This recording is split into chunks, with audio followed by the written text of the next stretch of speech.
आजही स्त्रियांमध्ये गर्भपिशवी किंवा ब्रेस्ट कॅन्सरमुळे मृत्यू जास्त होत नाहीत हृदयविकाराच्या झटक्यामुळे. जागतिक हृदय दिनानिमित्त यावेळेस आपण एक आगळा वेगळा कार्यक्रम इथे घेत आहोत.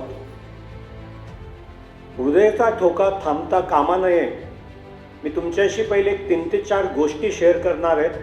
त्याच्यातनं आपण काय शिकू शकतो हे मी तुम्हाला सांगणार आहे.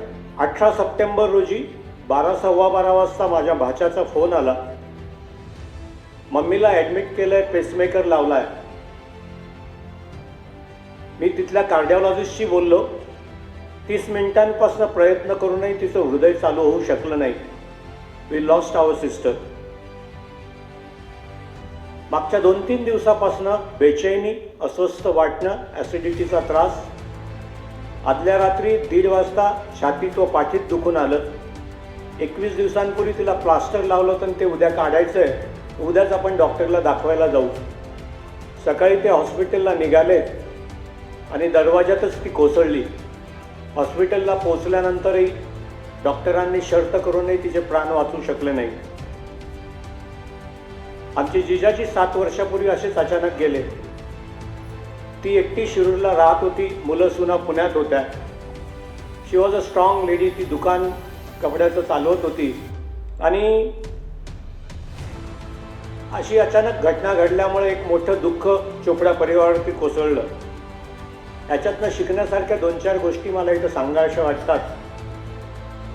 आजही स्त्रियांमध्ये गर्भपिशवी किंवा ब्रेस्ट कॅन्सरमुळे मृत्यू जास्त होत नाहीत हृदयविकाराच्या झटक्यामुळे. आज स्त्रियांच्या स्ट्रेस लेवल्स पण जास्त वाढल्यात कारण की त्या होम फ्रंट आणि प्रोफेशनल फ्रंट दोन्ही ठिकाणी काम करतायत.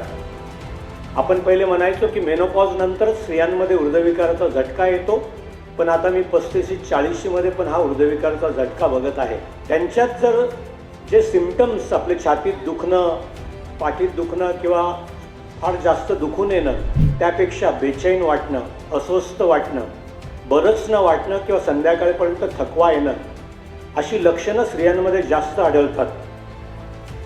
शरीर आपल्याला काहीतरी सांगायचा प्रयत्न करतो, पण त्याच्याकडे आपण दुर्लक्ष करतो आणि नेहमीच आपण हे बघत आलो आहे की ॲसिडिटी म्हणून आपण त्याच्याकडे दुर्लक्ष करून मोठा आघात झाल्यानंतरच हॉस्पिटलला किंवा डॉक्टरकडे पोहोचतो. आणि स्त्रियांच्या बाबतीत सहनशीलता जास्त. त्यांचे प्रॉब्लेम्स ते त्यांच्याकडेच ठेवतात किंवा त्यांचा आजार ते अंगावरती काढतात